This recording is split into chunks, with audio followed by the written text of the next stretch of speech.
자, 요게 전면이고요. 여기 백밀러가 있는데 이게 아쉽게도 수동식입니다. 이런 식으로 수동식 접었다가 폈다가 당겼다가 요게 끝까지 이렇게 더 이상 안 갈 정도, 이렇게 하면 오버가 되겠죠. 예, 요 정도 될 때까지 펴놓고 접으시면 되겠고요. 물론 이제 안에 백밀러 그 미세 조정은 전자식으로 안에서 할 수 있고요. 조수석이고, 예, 여기가 조수석 트렁크 소자입니다. 그래서 여기는 예, 주로 조금 비어 있는데 바베큐 종류, 그래서 수치라든지 장작이라든지 예, 바베큐 종류 용품을 주로 여기다가 담아 놓습니다. 트렁크 소. 그 다음에 여기는 현관 문이거든요. 예, 현관이 이렇게 있습니다. 벤츠마크가 뚜아. 그 다음에 여기가 트렁크 소. 트렁크 대.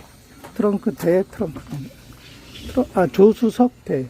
죄송합니다. 조수석 대 트렁크입니다. 그래서 열어보면 주로 여기에는 뭐 코펠 브러쉬, 프레쉬, 가스난로, 뭐 낚시 장비, 의자, 탁자 여기 펴놨죠. 의자, 탁자, 주로 긴 거, 카메라 다리, 뭐 이런 것들 등등을 여기 넣어놨습니다. 조 안에 까맣고 동그란 거 있죠? 네, 요거는 접이식 선풍기입니다. 기발한 신문물.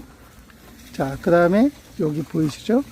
조수석 트렁크 대 바로 옆에는 수도 꼭지가 그려져 있고, 밑에도 수도가 되어 있는데 이거 물이 나오게 되어 있고, 둘 다 물 나오네요. 위에 거는 이렇게 열어보시면 청수통 입구입니다.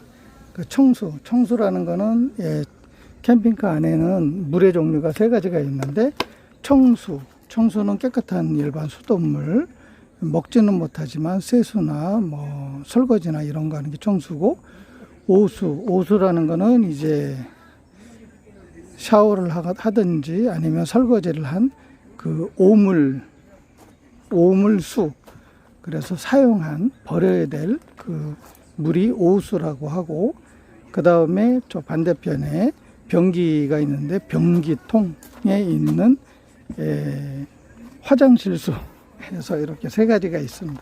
우선 청수 이렇게 열어보시면 여기서 물을 넣을 수가 있고요. 물 넣는 방법은 나중에 알려드리겠습니다. 여기는 오히려 수전 그 파이프를 꽂아서, 그거는 물론 장비 그 트렁크에 들어가 있는데 해서, 여기는 외부에서 샤워기로 뽑아서 외부에서 설거지 한다든지 샤워한다든지 그럴 때 사용할 수 있는 수전 함입니다. 요거는 이제 여러 가지 열을 발산하는 것을 바깥으로 빼는 환기통. 자, 그 다음에 요게 캐리어입니다. 그래서 이 차는 7m 20인데 요만큼, 얼마나 될까요? 한 40cm 정도 바깥으로 더 삐져나와 있죠. 그럼 7m 60이 되겠습니다. 총기장. 이 아래를 보시면 견인봉, 미국 가장 튼튼하다는 미국의 커트 견인봉이 달려 있고, 견인봉과 연결해서 자전거 캐리어가 이렇게 달려 있습니다. 자전거 캐리어는 요거를 요렇게 이쪽에서 요렇게 당겨서 피게 되면 기역자가 되고요. 그래서 거기에 자전거 2대를 장착할 수가 있습니다. 이 밑에 있는 견인볼의 견인 장치의 파워는 인장 강도 3000kg까지, 그러니까 물건을 끄는 거는 3000kg까지, 그 다음에 수직 강도는 150kg까지. 사람이 150kg 정도, 상인 2명이 올라가서 매달리면 그냥 좀 꽉 차는. 그래서 그러면 여기에다가 이제 트렁크 같은 거를 추가로 요 캐리어를 내려놓고 트렁크 같은 거를, 수납판 같은 걸 담아 놓으면 150kg까지는 가능하겠지만, 이 자전거 캐리어, 그러니까 견인 장치에 연결되어 있는 자전거 캐리어의 수직 그 하중 한계점이 50km입니다. 50km밖에 안 돼요. 자전거 캐리어 한계점이. 그래서 자전거, 전동 자전거가 보통 한 25km 정도 하는데 그거 2개 정도. 일반 자전거는 뭐 3대, 4대까지 할 수 있겠죠. 근데 이거는 2대까지 되어 있는데 위에 더 연장을 하게 되면 4대까지는 가능합니다. 그러니까 연장하는 장비는 아직 안 샀고요. 자전거 2대까지만 장착해서 다닐 수 있는 거로 이해하시면 되겠습니다. 그 다음에 얘를 이렇게 폈을 때 수직으로 펴서 자전거를 거치를 하게 되는데, 그러면 보시다시피 번호판이 2개가 있는데 죄송합니다. 하나는 본체에 달려 있는 거, 하나는 캐리어에 달려 있는데 본체에 달려 있는 번호가 잘 안 보이죠. 그 우리나라 차량법에는 이렇게 그런 경우에는 보조 번호판을 달게 되어 있고 번호판이 이렇게 되어 있지만, 얘를 만약에 이렇게 펴서 직각이 되게 되면 이 번호판이 속으로 들어가서 안 보입니다. 위에 거는 자전거 때문에 안 보이고요.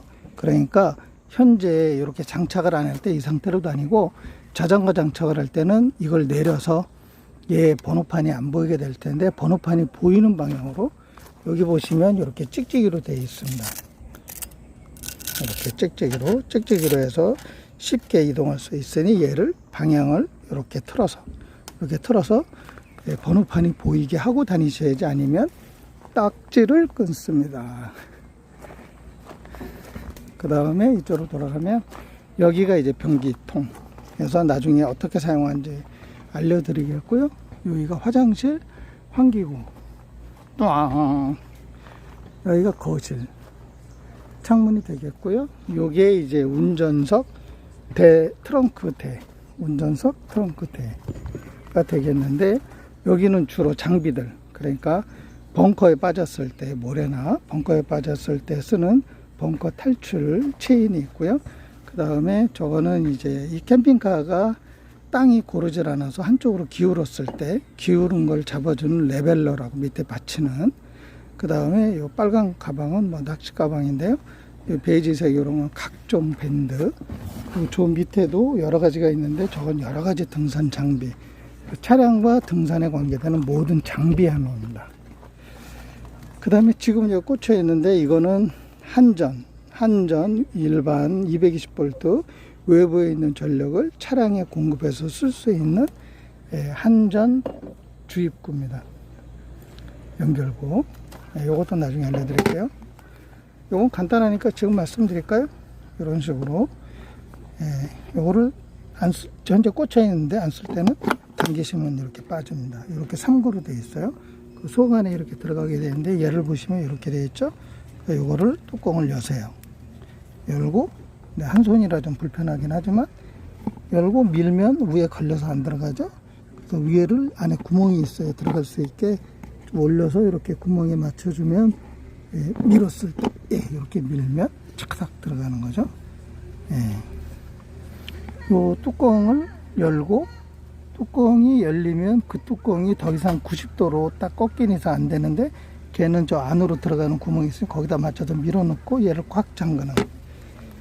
그래서 이렇게 전기선이 쭉 가게 되죠. 여기 조수선 보시면 이렇게 해서 저쪽에 한전 콘센트에 꽂혀 있습니다. 네.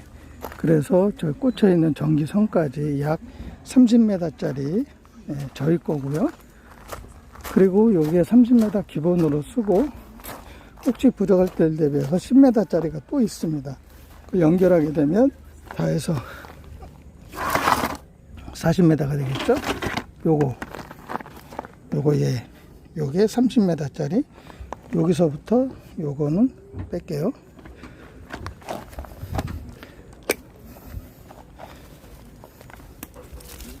여기서부터 요거는 차량에 있는 한전 주입 콘센트. 이거는 캠핑카 거고, 요거는 별도로 구입한 전선, 긴 전선 30m짜리 전선 케이스가 되겠습니다.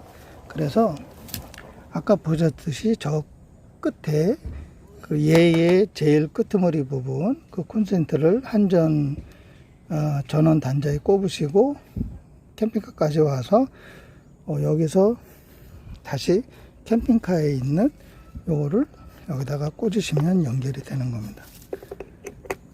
이렇게. 그러면 220V 전원이 들어가고 이 차에는 충분한 배터리 성능이 있지만 배터리를 안 쓰고 그냥 한전 220V를 써서 그냥 무리 없이 충분하게 전기를 사용할 수 있는 그런 장비. 그리고 요거는 이제 감을 때 쓰는 손잡이. 그리고 얘는 혹시라도 안전 단자가 내려가면, 이 자체에도 안전장치가 있고 안전기가 있거든요. 혹시라도 단자가 내려가면 그래서 전원이 끊어지면 얘 빨간 버튼 한번 누르세요. 그러면 안전기가 다시 작동을 합니다. 그리고 또 혹시라도 뭐 누전이나 과부하가 돼서 또 내려가면 다시 한번 누르면 할 수 있는 거고, 자꾸 내려간다 그럼 뭔가 위험 신호겠죠. 그리고 얘는 이렇게 캠핑하고 있는 동안에 혹시라도 비가 오게 되면 비 맞으면 여기 누전이 되겠죠. 합선이 되고, 그래서 항상 혹시 잘 때는 아니면 평상시라도 혹시 비 올 경우를 대비해서 얘는 차 안에 이렇게 여유롭게 차 안에 이렇게 넣어놓으면 누전이나 방전 염려는 없겠죠. 이렇게 사용하시는 겁니다. 일단 외부는 설명 다 했고요. 내부로 들어가 설명드리겠습니다. 네, 요 뒤에 견인 장치와 그 다음에 이제 자전거 캐리어 연결되어 있는데, 제일 하단에 여기 요 부분이 이제 그 가장 낮은 부분이에요. 근데 요 부분이 이번에 주유소에서 경유를 넣고 나올 때 그 주유소 출구 내려오는 고기가 경사도가 이렇게 심하다는 생각을 안 들었는데도 뒤에서 그르륵 소리 나더라고요. 그래서 뭔가에서 나중에 세워놓고 보니까 저 밑에가 까졌습니다. 조금 아까 만졌던 제일 낮은 포인트 그 쇠가. 그래서 저게 참 이 차는 워낙에 길어가지고 요 뒷바퀴에서부터 요 끝에까지 워낙 길어가지고 경사도 있는 데는 올라갈 때도 조심, 이제 올라갔다가 내려올 때도 조심. 그래서 할 수 있는 방법은 그렇게 각도가 큰 데서는 천천히 올라가고 천천히 내려와서 쿠션으로 흔들리지 않도록, 그래야 뭐 최대한 덜 닿을 것 같고요. 자전거 캐리어를 저렇게 펼쳐가지고 자전거를 설치했을 때는 그 각도가 완전히 이렇게 완전히 일자가 되는 게 아니고 이렇게 돼서 살짝 올라가는, 그렇게 돼 있어서 차라리 자전거 거치를 했을 때는 밑에 닿는 것보다는 오히려 뒤로 기장이 많이 연장이 됐기 때문에 후진할 때 조심하는 정도. 어쨌든 제일 끝에 꼬다리 좀 꺾어지는데 제일 낮은 점 참 걱정이네요.